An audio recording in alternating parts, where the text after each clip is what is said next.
সূরার নাম হচ্ছে আল আনতাম। এখানে বলা হয়েছে বিসমিল্লাহির রহমানির রহিম 107 নম্বর আয়াত, যে সৎ কাজ নিয়ে আসবে তার জন্য রয়েছে তার 10 গুণ প্রতিদান, আর যে মন্দ কাজ নিয়ে আসবে তাকে কেবল তার অনুরূপ প্রতিফল দেওয়া হবে এবং তাদের প্রতি কোনো জুলুম করা হবে না। কথাটা কিন্তু আসলেই খুবই ইম্পর্টেন্ট, গুরুত্বপূর্ণভাবেই কিন্তু বলা, যে আমরা যে কাজটা নিয়ে যাব আমার আখিরাতের জন্য, যে কাজটা ভালো কাজ করব তার ঠিক 10 গুণ সওয়াব বা 10 গুণ প্রতিদান আল্লাহ আমাদেরকে দিবেন।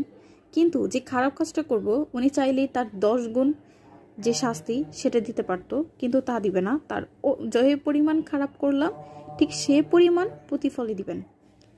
আর আল্লাহ তাআলার শাস্তি ভয়াবহ, তো যা করব সেটার শাস্তি অনেক। আজকে যদি তারও 10 গুণ প্রতিফল দেওয়া হতো তাহলে কিন্তু অবস্থা খারাপ হয়ে যেত।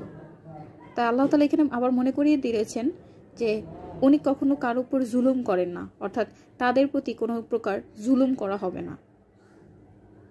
আল্লাহ মহান, বরকতময়, এবং আমরা যেন ওনার অনুগ্রহ প্রাপ্ত হই সেই তৌফিক আমাদের দান করুক।